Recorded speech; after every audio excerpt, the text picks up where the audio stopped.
और इस वक्त ख्वाजा आसिफ कौमी असम्बली में इजहार ख्याल कर रहे हैं। आइए आपको बराह रास्त ले कि एक ऐसे मौजू पे हाउस का कंसेंसस हुआ है जो पिछली 4 दहाइयों से एक खित्ता जो है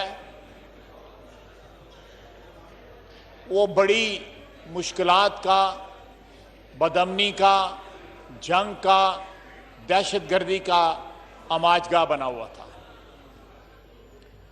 जिसमें वहां के बसने वालों का कोई कसूर नहीं था। हमने 80 की दहाई में यह फैसला किया कि हमने एक सुपर पावर की प्रॉक्सी बनना है और उस प्रोसेस में हमने अपने मुल्क में खाना जंगी का सामान जो है वो पैदा किया। जब 9/11 में के बाद हमने दोबारा फैसला किया, हमने फिर दोबारा एक सुपर पावर की प्रॉक्सी बनना है। तो जंग जो सरहद पार लड़ी जा रही थी और उसके असरात जो थे वो इनडायरेक्ट हमारे इलाकों पे पड़ रहे थे, उस जंग को हम खुद घसीट के अपनी दहलीज के अंदर ले आए। और उसके बाद जो कुछ हुआ सारे पाकिस्तान में, कराची से लेके वजीरिस्तान तक और सवात और गिलगित, लाहौर, क्वेटा, तमाम पाकिस्तान जो है उस जंग की लपेट में आ गया। और ये दोनों जंगें 80 की दहाई में भी और 9/11 के बाद भी दो फौजी डिक्टेटरों ने अपने इक्तदार को दवाम देने के लिए जंगें लड़ी। 80 की दहाई में भी और 9/11 के बाद भी अपनी जाती ख्वाहिशात इक्तदार की जो है उनको अमली जामा पहनाने के लिए पाकिस्तान को दहशतगर्दी की जंग में, दहशतगर्दी की भट्टी में, आग में धकेल दिया गया। जनाब स्पीकर, ये 70 साल में हमारे साथ जो ट्रेजेडी हुई है और खुसूसन उसका जो निशाना कराची का जो शहर बना, फाटाकत सारे इलाके बने, सवात बना, हमारे खूबसूरत शहर जो है वो दहशतगर्दों की अमाजगाह बन गए। ड्रग्स और क्लैशनिकोव का कल्चर आज तक हम उससे जान नहीं छुड़ा सके।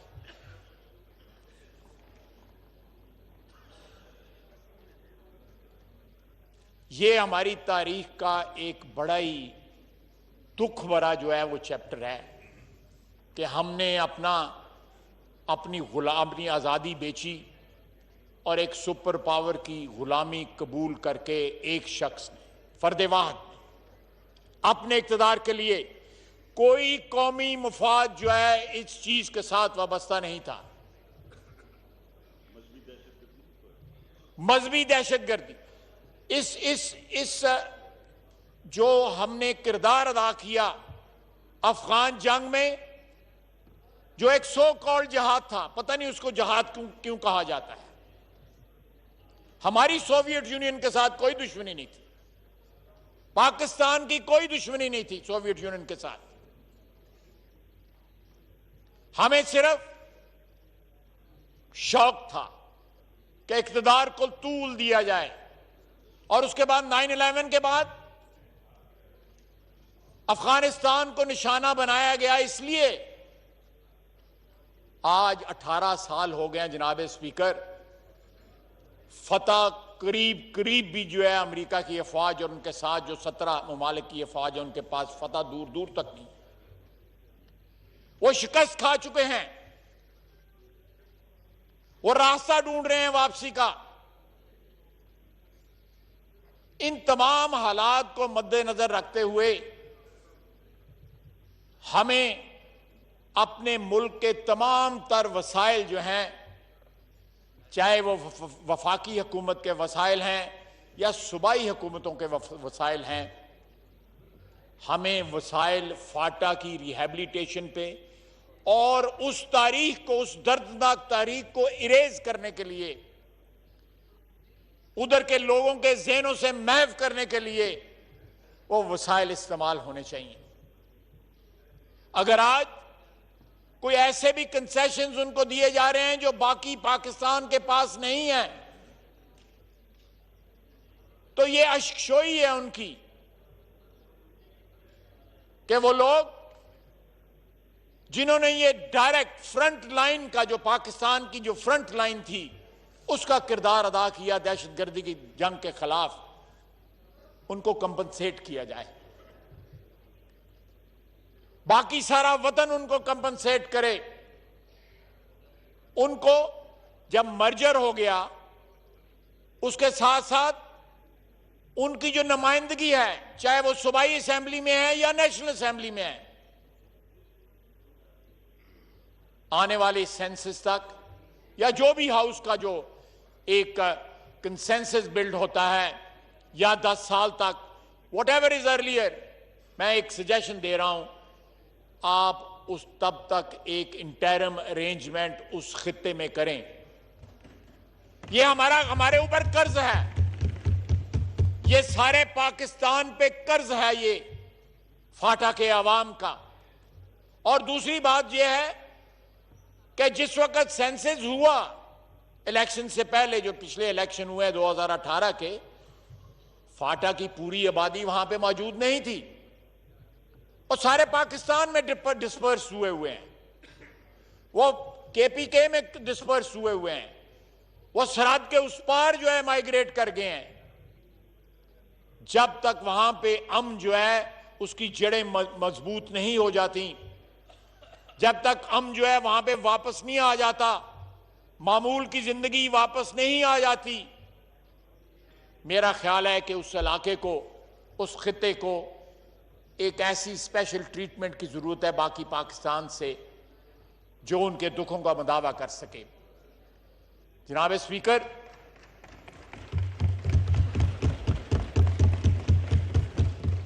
इससे हमें कुछ सबक भी मिलते हैं कि जब हम अपने इक्तदार के मुफादात के लिए अपनी आजादी बार्टर कर लेते हैं, उसका सौदा कर लेते हैं, अपने ममालिक, अपने मुल्क की सरजमीन का सौदा कर देते हैं, अपने वतन के बासियों के ऊपर पहाड़ जो है टूट पड़ते हैं। अब तो कुछ चंद साल हो गए हैं कि ड्रोन अटैक नहीं हुए। इन्हीं इलाकों में बारात के ऊपर ड्रोन अटैक होते रहे, जनाजों पे ड्रोन अटैक होते रहे, सरहद से पार यहां पे अंदर इनकर्जन्स होती रहीं। ऐसे ऐसे वाकयात हुए जिसमें पाकिस्तान को इंटरनेशनली एम्बैरेसमेंट भी हुई और हमें हजीमत भी उठानी पड़ी। एक लंबी दास्तान है। आज ये ऐवान एक नई तारीख रकम कर रहा है कि एक प्राइवेट मेंबर बिल के ऊपर आइन की एक ऐसी तरमीम का है जो वक्त का तकाजा भी है और तारीख का भी तकाजा है। जनाब स्पीकर, यह खुशाइंद बात है कि आप फाटा की आवाज पर आज ये ऐवान, जो सारे पाकिस्तान का नुमाइंदा ऐवान है, वो लब्बैक कर रहा है। यह खुशाइंद बात है। ये मुल्क की सालमियत के लिए हमारे यहां पे पिछले दहाइयों के अंदर जिस किस्म की फॉल्ट लाइंस क्रिएट हुई हैं, आज भी उनकी ट्रेमर्स जो है पाकिस्तान में महसूस की जाती हैं। चाहे वो कोयटा के हजारा शिया हों, चाहे उरमारा में फौजियों को नीचे उतार के गाड़ियों पे गोली मारी जाए, उनको शहीद किया जाए, ये वही ट्रेमर्स हैं, यही वो सिस्मिक चेंजेस हैं जो पिछले दहाइयों के अंदर हमारे मुल्क में आई। ये फॉल्ट लाइंस क्रिएट हुई। दाता दरबार का कल हुआ है। जनाब स्पीकर, रियासत मां होती है, रियासत मां होती है, और मां जो है वो निस्तर नहीं चिल्लाती, वो जख्मों पे मरहम रखती है, वो शिफा बख्शती है अपने बच्चों को। ये रियाया जो है रियासत के बच्चे हैं, चाहे वो फाटा में रहते हो, वजीरिस्तान में रहते हो, बाजौड़ में रहते हो, या कराची में रहते हो, या सियालकोट में या लाहौर में रहते हो। ये हमारी मुश्तरका जंग है। और आज फाटा को ये स्टेटस दे के एक मुकर्रर मुद्दत के लिए हम उनके साथ कोई एहसान नहीं कर रहे। ये उनका हक है, ये उनका हक है, ये कर्ज है हमारे ऊपर जो आज हम अदा कर रहे हैं। ये ऐवान जो है सारी कौम की तरफ से ये कर्ज अदा कर रहा है। और सबसे अच्छी बात है, ये अक्रॉस द पार्टी लाइन है, इसमें कोई पार्टिजन शिप नहीं है, इसमें सारा हाउस मुतफिका है। फाटा के तमाम मेंबर, वो किसी भी पार्टी से ताल्लुक रखते हो, उनका इस पे इत्तफाक है। काश ये ऐवान जो है इस तरह के अहम कौमी मसाइल के ऊपर इत्तफाक राय और मौकों पे भी पैदा कर सके। ये एक शुरुआत है जनाब स्पीकर, ये एक शुरुआत है। इस तरह के बहुत सी एनॉमलीज हैं हमारे फेडरल स्ट्रक्चर के अंदर, और फॉल्ट लाइंस हैं। हम जब इन फॉल्ट लाइंस की करेक्शन की बात करते हैं, हमारे यहां पे जो एटीट्यूड्स हैं, हमारे जो ग्रोही सियासी या जाती मफादात जो हैं, बेशतर औकात पे हम कौमी मफाद को जो है मद्देनजर रखते हैं, उसको सुप्रीम और पैरामाउंट मान रहे हैं, ये हाउस मान रहा है। इस तरह के और भी बहुत से इस कौम को मसले दरपेश हैं, और ये मसाइल जो हैं इसी तरह की तवज्जो मांगते हैं इस हाउस की। ये हाउस सुप्रीम है, ये हाउस बालादस्त है।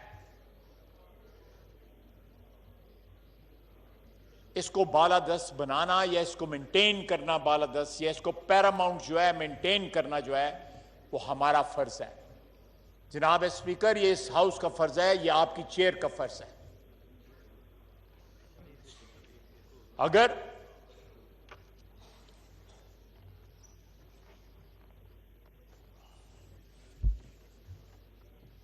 जनाब स्पीकर, ये बिल जो है, ये ऐवान जो है, इस बिल के जरिए फाटा के माओं, बहनों, बेटियों, भाइयों, बुजुर्गों को ये पैगाम दे रहा है कि पाकिस्तान के 22 करोड़ आवाम आपके साथ है। पाकिस्तान के 22 करोड़ आवाम आपके साथ हैं, और जो आमरों ने आपके साथ ज्यादती की, आपका खित्ता जो है वो इस्तेमाल किया, इस्तेमाल करवाया सुपर पावरों से। हाँ, ये ऐवान जो है, जो उनके साथ सलूक हुआ, जो बदअमनी का शिकार रहे, वो अपने घरों से बेघर हो गए। पिछले 3-4 साल में एफर्ट हुए हैं, बहुत एफर्ट हुए हैं, इन इलाकों में अमन रिटर्न हुआ है, लेकिन ये जख्म मुंदमिल होते हुए टाइम लगेगा। अमन वापस आया है, और नजर भी आ रहा है कि अमन वापस आया है। अब वहां पे ड्रोन अटैक्स नहीं होते, अक्रॉस सी बॉर्डर जो है वो इनकर्जन्स नहीं होती। हमने वहां पे फेंस लगाई, पाकिस्तान ने ये फैसला किया कि डोरन लाइन पे फेंस लगेगी ताकि दहशतगर्दी को रोका जा सके, और आज भी फेंस जो है वो जारी और सारी है। ये तमाम इकदाम इसलिए किए गए कि इस खित्ते को एक अमन का गहवारा बनाया जा सके। आज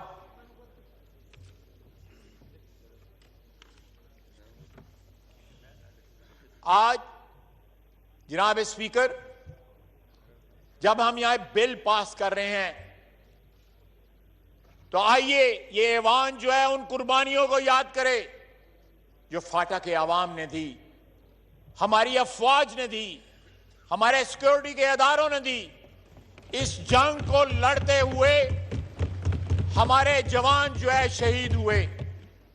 हमारी अफवाज ने दुनिया में अपना नाम पैदा किया। दहशतगर्दी के खिलाफ अगर किसी को फतह हुई है सारी दुनिया में तो वो पाकिस्तान को हुई है।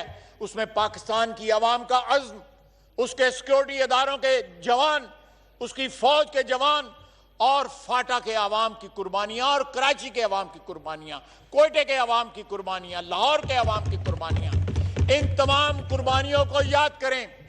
और आप पेशावर के आवाम की कुर्बानियां, केपी की फ्रंट लाइन हमारा सूबा था। जनाब स्पीकर, आज ये हाउस रिजॉल्व करे, इस बिल के जरिए ये हाउस जो है रिजॉल्व करे कि हम किसी सुपर पावर का अलायकार नहीं बनेंगे। अपनी खुद मुख्तारी, अपनी सॉवरेनिटी, अपनी जुग्राफियाई हदूद जो है उनका तकद्दस बरकरार रखेंगे, उनको वायलेट नहीं होने देंगे। तमाम सारा पाकिस्तान, इसके 22 करोड़ आवाम जो हैं वो अपनी सरहदों का, अपनी सरजमीन का तकद्दस जो है उसको बरकरार रखने के लिए अपनी अफवाज के साथ, अपनी सिक्योरिटी फोर्सेस के साथ जो है मिलकर उसका दफा करेंगे। ये एक मुकद्दस फरीजा है जो आज इस बिल के जरिए, जिसका हम एक तजदीद कर रहे हैं, अहद की तजदीद कर रहे हैं। मैं इस ऐवान के जरिए अपनी पार्टी की तरफ से, अपोजिशन के दूसरे भाइयों की तरफ से, ऐवान सारे की तरफ से कौम को मुबारकबाद देता हूं। Thank you. मवाल है ना इल्लल बला। Thank you. परवेज खटक साहब, जनाब परवेज खटक साहब।